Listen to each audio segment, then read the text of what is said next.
Dear friends, welcome back. আজি আমি 4 number lesson planning to discuss কৰিবলৈ লৈ গৈ আছো। আজি আমি এই ভিডিঅ'টো ডিসকাস কৰিম যে পৰিকল্পনা মানে কি, পৰিকল্পনাৰ বৈশিষ্ট্যসমূহ কি আৰু পৰিকল্পনা কিয় প্ৰয়োজন। গতিকে প্ৰথম আগবাঢ়িছো যে মিনিং অফ প্লেনিং, যে পৰিকল্পনা মানে কি। এতিয়া আপুনি আৰু মই সবে আমি প্লেনিং কৰিয়ে থাকো যে কাইলৈ পূজা আছে, পূজাৰ দিনটো ক'ত কেনেকৈ কটাম তাৰ আগতীয়াকৈ আজি আমি ভাবি লওঁ, বা অহাকাইলৈ বা কিছুদিন পিছত কৰবাত যাব লাগে, কেনেকৈ যাম এইবোৰ আমি আগতীয়াকৈ ভাবি লওঁ। গতিকে পৰিকল্পনা বা planning means deciding in advance what to do and how to do, যে কি কৰিব আৰু কেনেকৈ কৰিব তাৰ বিষয়ে আগতীয়াকৈ ভাবাটোই হ'ল পৰিকল্পনা। সহজ planning means to decide in advance, আগতীয়াকৈ সিদ্ধান্ত গ্ৰহণ কৰাই হৈছে পৰিকল্পনা। যদি আমি ব্যৱসায়িক ফালৰ পৰা কওঁ যে পৰিকল্পনা মানে হৈছে উদ্দেশ্য স্থাপন কৰা আৰু সেই উদ্দেশ্যত উপনীত হ'বলৈ উপযুক্ত বা যাৱতীয় কাৰ্য দ্বাৰা বা একশ্যন প্লেন প্ৰস্তুত কৰা। গতিকে সহজ কথাত পৰিকল্পনা মানে কি কৰিব, কেনেকৈ কৰিব তাৰ বিষয়ে আগতীয়াকৈ সিদ্ধান্ত লোৱা। উদাহৰণস্বৰূপে অহাকালি কেনেকৈ কেতিয়া কি কৰিবা এইবোৰৰ বিষয়ে যদি এতিয়াই ভাবা, এতিয়াই ডিচিশ্যনছ লোৱা, তেতিয়াহ'লে তোমাৰ প্লেনিং কৰা হ'ল। পৰৱৰ্তী আগবাঢ়িছো ফিচাৰ অফ প্লেনিং বা পৰিকল্পনাৰ বৈশিষ্ট্যসমূহলৈ। NCERT কিতাপ মতে প্ৰথম বৈশিষ্ট্য হ'ল প্লেনিং ফ'কাছেছ অন এচিভিং অবজেক্টিভছ, যে পৰিকল্পনাই উদ্দেশ্য সাধন কৰাত দৃষ্টি নিক্ষেপ কৰে। চোৱা, প্ৰতিটো ব্যৱসায়ৰ একোটা উদ্দেশ্য থাকে আৰু সেই উদ্দেশ্যত কেনেকৈ উপনীত হ'ব পৰা যায় তাৰ বাবে পৰিকল্পনা কৰা হয়।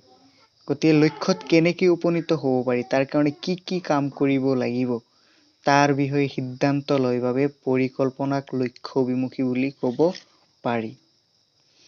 পৰিকল্পনাৰ দ্বিতীয় বৈশিষ্ট্য হ'ল planning is a primary function of management, যে পৰিকল্পনা হৈছে পৰিচালনাৰ প্ৰাথমিক কাৰ্য।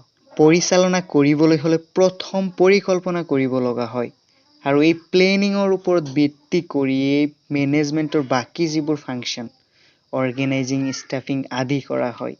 গতিকে পৰিচালনা কৰিবলৈ প্ৰথমতে পৰিকল্পনা কৰিব লাগে বাবে পৰিকল্পনাক প্ৰাথমিক কাৰ্য বুলি কোৱা হয়। উদাহৰণস্বৰূপে তুমি এটা দোকান দিবা, প্ৰথম তোমাৰ কি কৰিব লাগিব, প্লেনিং কৰিব লাগিব, ক'ত দোকান দিবা, কি দোকান দিবা, ডাঙৰ দোকান দিবা ইত্যাদি। পৰিকল্পনাৰ আন এক বৈশিষ্ট্য হ'ল যে প্লেনিং ইজ পাৰভেচিভ, পৰিকল্পনা সকলোতে আছে। এতিয়া চোৱা, এটা সংগঠনৰ সকলো স্তৰ, টপ, মিডল বা অপাৰেশ্যনেল লেভেল, লগতে সকলো ধৰণৰ department, production, sales, purchase, finance, এই সকলো ধৰণৰ বিভাগ, সকলো ধৰণৰ স্তৰতেই পৰিকল্পনাৰ প্ৰয়োজন হয়। সেইকাৰণে পৰিকল্পনা সকলোতে আছে বুলি কোৱা হয়। উদাহৰণস্বৰূপে টপ মেনেজমেণ্টে গোটেই সংগঠনৰ কাৰণে প্লেনিং কৰিব লাগিব, মিডল লেভেল মেনেজমেণ্টে তেওঁলোকৰ ডিপাৰ্টমেণ্টৰ কাৰণে প্লেনিং কৰিব লাগিব, আৰু অপাৰেশ্যনেল বা লয়াৰ লেভেল মেনেজমেণ্টে ডেইলি কিমান প্ৰডাকশ্যন কৰিব তাৰ প্লেনিং কৰিব লাগিব। ঠিক তেনেদৰে চেলছ বিভাগে চেলছৰ প্লেনিং কৰিব লাগিব, ফাইনেন্স ডিপাৰ্টমেণ্টে ফাইনেন্সৰ প্লেনিং কৰিব লাগিব। গতিকে ক'ব পাৰোঁ পৰিকল্পনা সকলোতে। পৰৱৰ্তী বৈশিষ্ট্য হ'ল প্লেনিং ইজ কণ্টিনিউৱাছ, পৰিকল্পনা ধাৰাবাহিক। এতিয়া চোৱা, পৰিকল্পনা এটা এক নিৰ্দিষ্ট সময়ৰ কাৰণে, এমাহ, 6 মাহ বা বছৰৰ কাৰণে কৰা হয় আৰু যেতিয়াই সেই টাইমখিনি পূৰা হৈ যায় আকৌ পৰৱৰ্তী সময়ৰ কাৰণে কৰা হয়। এইদৰে এটা সংগঠনত প্লেনিং বছৰ বছৰ ধৰি সময় ধৰি চলি থাকে বাবে ইয়াক ধাৰাবাহিক বুলি কোৱা হয়। নেক্সট কেৰেক্টাৰিষ্টিক হ'ল প্লেনিং ইজ ফিউচাৰিষ্টিক, পৰিকল্পনা ভৱিষ্যতবাদী। পৰিকল্পনা ভৱিষ্যতবাদী কাৰণ ইয়াত সদায় আগলৈ চোৱা হয় আৰু ভৱিষ্যতৰ বাবে পৰিকল্পনা কৰা হয়। উদাহৰণস্বৰূপে আমি অহা বছৰ কিমান প্ৰডাক্ট চেল কৰিব বিচাৰোঁ, কেনেকৈ চেল কৰিম, কি কি পদ্ধতি আছে চেল কৰাৰ কাৰণে ইত্যাদি, আমি সদায় ক'ৰ পিনে চাই আছোঁ, ভৱিষ্যতৰ বৈশিষ্ট্য প্লেনিং ইনভলভছ ডিচিশ্যন মেকিং। পৰিকল্পনাৰ বৈশিষ্ট্য কি, যে পৰিকল্পনাই সিদ্ধান্ত গ্ৰহণক জড়িত কৰে। হয়, পৰিকল্পনাই কি কৰে, কোনো এটা কাম কৰাৰ কাৰণে বা কোনো এটা লক্ষ্য আছে, সেই লক্ষ্যত উপনীত হোৱাৰ কাৰণে বিভিন্ন ধৰণৰ কি কি উপায় আছে সেইবোৰ বাছি উলিয়ায় আৰু শেষত যে আটাইতকৈ উত্তম উপায় লোৱাত সহায় কৰে। উদাহৰণস্বৰূপে তোমাৰ চেল ইনক্ৰিজ কৰিব লাগে, এতিয়া চেলছ প্লেনিং কৰিলে তুমি কি কৰিবা, যে কি কি উপায়েৰে চেল ইনক্ৰিজ কৰিব পৰা যায়, সব বিচাৰি উলিয়াবা আৰু তাৰ পিছত সেইটো উপায় ল'বা যিটো আটাইতকৈ আৰু সেইটো উপায়েৰে তোমাৰ চেল ইনক্ৰিজ কৰা ডিচিশন। পৰৱৰ্তী বৈশিষ্ট্য হ'ল planning is a mental exercise. পৰিকল্পনা এক মানসিক কাৰ্য, কাৰণ পৰিকল্পনাটো কৰিবলৈ এজন মানুহে তেওঁৰ মাইণ্ডটো খটাব লাগে, তেওঁ মগজু খটাই ভৱিষ্যতৰ পিনে চাব লাগে, যুক্তিযুক্ত বিবেচনা কৰি কি কি উপায় আছে বাছি উলিয়াব লাগে আৰু তাৰ মাজত আটাইতকৈ উত্তম উপায়টো ল'ব লাগে। গতিকে এইখিনি কৰোঁতে এজন মানুহে তেওঁৰ মাইণ্ড খটোৱাৰ দৰকাৰ হয়। গতিকে এইখিনি আছিল আমাৰ প্লেনিঙৰ বৈশিষ্ট্য, যে পৰিকল্পনা এক প্ৰাথমিক কাৰ্য, ই অবিৰতভাৱে চলি থাকে বা ধাৰাবাহিক, ই সকলোতে বা সকলো স্তৰতে আছে। পৰিকল্পনা সদায় ভৱিষ্যতৰ পিনে চাই। ই এক মানসিক কাৰ্য যে পৰিকল্পনাই সিদ্ধান্ত গ্ৰহণ কৰে। যদি বুজি পোৱাত অসুবিধা হয় তাক কমেণ্টত উল্লেখ কৰিবা, লগতে বিজনেছ ষ্টাডিৰ লগত যিমান ডাউট আছে চব কমেণ্টত উল্লেখ কৰিব পাৰা। লগতে এটাই অনুৰোধ, তোমাৰ বন্ধু লগতে ক্লাছমেট সিহঁতৰ লগত শ্বেয়াৰ কৰিবাই, কাৰণ ভিউজ বেছি নহ'লে ভিডিঅ' বনাই ডিছকাছ কৰিম যে পৰিকল্পনা বা প্লেনিং কিয় প্ৰয়োজন, কিয় আমি প্লেনিং কৰা উচিত। প্ৰথম পইণ্ট হ'ল প্লেনিং প্ৰভাইড ডিৰেকশ্যন, যে পৰিকল্পনাই নিৰ্দেশনা প্ৰদান কৰে। এতিয়া চোৱা, পৰিকল্পনাই কি কৰে, কি কাম কৰিব, কেনেকৈ কৰিব, কেতিয়া কৰিব, কাৰ দ্বাৰা কৰিব, এইবোৰ আগতীয়াকৈ নিৰ্ধাৰণ কৰে। ফলত প্ৰত্যেকজন ব্যক্তিয়ে প্ৰতিটো ডিপাৰ্টমেণ্টে এটা ডিৰেকশ্যন পায় যে কাৰ কি কেতিয়া কাম কৰিব লাগিব।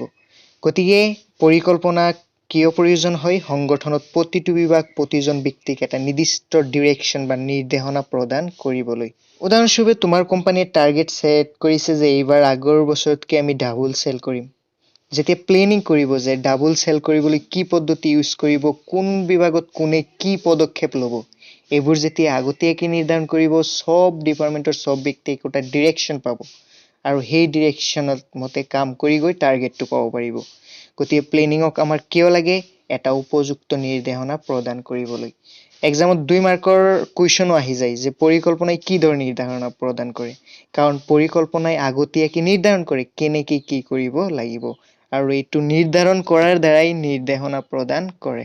পৰিকল্পনাৰ প্ৰয়োজনীয়তা দ্বিতীয় পইণ্ট হ'ল প্লেনিং ৰিডিউচেছ দ্য ৰিস্ক অফ আনচাৰ্টেইনিটি, যে পৰিকল্পনাই অনিশ্চয়তাৰ বিপদসংখ্যা কমায়। এই পইণ্টটো কি পালোঁ, যে প্লেনিঙে ৰিস্ক বা বিপদসংখ্যা কমাই দিয়ে।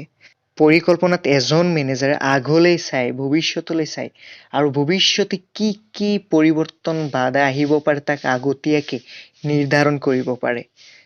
গতিকে আগতীয়াকৈ নিৰ্ধাৰণ কৰিব পৰাৰ ফলত ভৱিষ্যতে আহিব পৰা বিপদসমূহৰ লগত কেনেকৈ মোকাবিলা কৰিব পৰা যায় তাৰ ব্যৱস্থা ল'ব পাৰে।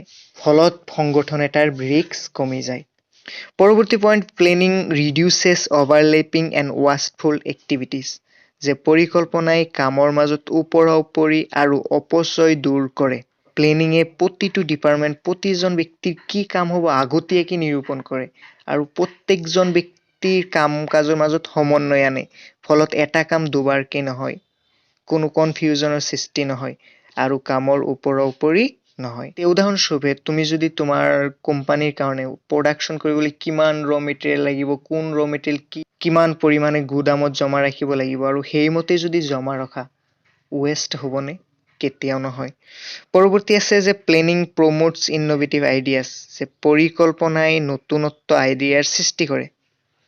চোৱা, পৰিকল্পনাত এজন মেনেজাৰে কোনো এটা কাম কৰিবলৈ আৰু কি উপায় থাকিব পাৰে, লগতে আৰু কি নতুনত্ব আনিব পৰা যায় তাক ভাবিব পাৰে। গতিকে কোনো এটা কাম কৰাৰ মাজত নতুনত্ব সৃষ্টি হয়। কিন্তু তুমি যদি কোনো এটা কাম নাভাবাকৈ ডাইৰেক্ট কৰিব খোজা, তাৰ মাজত কোনো নতুনত্ব নাহিব। পৰৱৰ্তী আছে প্লেনিং ফেচিলিটেটছ ডিচিশ্যন মেকিং, পৰিকল্পনাই সিদ্ধান্ত গ্ৰহণ কৰাত সহায় কৰে। চোৱা, পৰিকল্পনাত এজন মেনেজাৰে লক্ষ্য নিৰ্ধাৰণ কৰাৰ পিছত কামবোৰ কি কি উপায়েৰে কৰিব পৰা যায় সকলো উপায় বিচাৰি উলিয়ায় আৰু তাৰ মাজৰ পৰা আটাইতকৈ উত্তম উপায়টো চিলেকশ্যন কৰাৰ দ্বাৰা পৰিকল্পনা কৰে। গতিকে এই বহুতো বিকল্প উপায়ৰ পৰা উত্তমটো লৈ কামটো কৰাত বা উত্তম উপায়টো লোৱাত পৰিকল্পনাই সহায় কৰে। উদাহৰণস্বৰূপে তুমি তোমাৰ প্ৰডাক্টৰ চেল বৃদ্ধি কৰাৰ কাৰণে এডভাৰটাইজ দিব খুজিছা। যদি তুমি প্লেনিং কৰা যে কেনেকৈ এডভাৰটাইজ দিব পৰা যায়, তোমাৰ হাতত হেজাৰ উপায় আহিব, যে কোনো এক্টৰৰ জৰিয়তে টেলিভিশ্যনত এডভাৰটাইজ দিবা, নে বাতৰি কাকতত দিবা নে ইউটিউব ফেচবুকত দিবা আৰু এই বিভিন্ন এডভাৰটাইজিঙৰ উপায়ৰ পৰা এটা লৈ তুমি তোমাৰ ডিচিশন আৰামত ল'ব পাৰিবা যদি তুমি প্লেনিং কৰা তাৰপিছত লাষ্টত আছে যে প্লেনিং ইষ্টাব্লিছেছ ষ্টেণ্ডাৰ্ড ফৰ কণ্ট্ৰলিং যে পৰিকল্পনাই নিয়ন্ত্ৰণৰ মানক স্থাপনত সহায় কৰে সহজ কথাত পৰিকল্পনাই নিয়ন্ত্ৰণত সহায় কৰে চোৱা কিদৰে যে প্লেনিঙত প্ৰথম লক্ষ্য স্থাপন কৰা হয় আৰু লক্ষ্য যেতিয়া স্থাপন কৰা হয় তেতিয়া কিছুমান মানক বা টাৰ্গেট কিছুমান সেট কৰে আৰু পিছত এই টাৰ্গেটৰ লগত আচল কাম তুলনা কৰিব পৰা যায় যে আমি টাৰ্গেট মতে গৈ আছো নে নাই আৰু সংগঠনত নিয়ন্ত্ৰণ আনিব পৰা যায় কিন্তু তুমি যদি টাৰ্গেটে সেট নকৰা যে এটা এজন কৰ্মচাৰী কেইটা প্ৰডাক্ট দিনত বনাব লাগিব তাৰ কামৰ মাজত কেতিয়াও কন্ট্ৰোল আনিব পাৰিবা কেতিয়াও নোৱাৰিবা গতিকে প্লেনিঙে কি কৰে কিছুমান মানক বা টাৰ্গেট ফিক্স কৰাত সহায় কৰে আৰু যি টাৰ্গেটৰ লগত আমি আমাৰ আচল কামৰ তুলনা কৰি আমি চাব পাৰো আমি কিমান দূৰত আছো বা আমাৰ কিমান ভুল হৈ আছে আৰু তাক আমি শুধৰণি কৰি আৰু তেতিয়া আমি টাৰ্গেটটো বা লক্ষ্যটো উপযুক্ত ধৰণে সাধন কৰিব পাৰো বা পাব পাৰো গতিকে পৰিকল্পনাই আমাক উপযুক্ত নিয়ন্ত্ৰণকৰণত সহায় কৰে গতিকে এইখিনি আছিল আমাৰ ইম্পৰ্টেন্স অফ প্লেনিং সদায় তুমি নিজৰ এটা বিজনেছ আছে বুলি ভাবি ল'বা আৰু তুমি তোমাৰ বিজনেছ আছে এতিয়া এই বিজনেছত কিয় প্লেনিং কৰিবা যে প্লেনিং কৰিলে তুমি আৰু তোমাৰ সকলো কৰ্মচাৰী উপযুক্ত ডিৰেকশ্যন পাবা প্লেনিং কৰিলে তোমাৰ ভৱিষ্যতৰ ৰিস্ক কম হ'ব প্লেনিং কৰিলে তোমাৰ সম্পদ বা কাম কাজৰ কোনো ওপৰা-ওপৰি নহ'ব প্লেনিং কৰিলে তুমি নতুন নতুন আইডিয়া খটাব পাৰিবা প্লেনিং কৰিলে তুমি উপযুক্ত ডিসিশনছ ল'ব পাৰিবা প্লেনিং কৰিলে ভালদৰে তুমি ব্যৱসায়টো কন্ট্ৰোল কৰিব পাৰিবা এই পৰৱৰ্তী ভিডিঅ'ত আমি বাকিখিনি ডিসকাস কৰিম চেনেলটো সাবস্ক্ৰাইব কৰি ল'বা যাতে পৰৱৰ্তী ভিডিঅ'সমূহ পাব পাৰা আৰু ফ্ৰেণ্ডছৰ লগত শ্বেয়াৰ কৰিবা লগতে আমাৰ আগৰ ভিডিঅ'বোৰ প্লেলিষ্টত পাই যাবা যদি কোনোবাই চোৱা নাই চাব পাৰা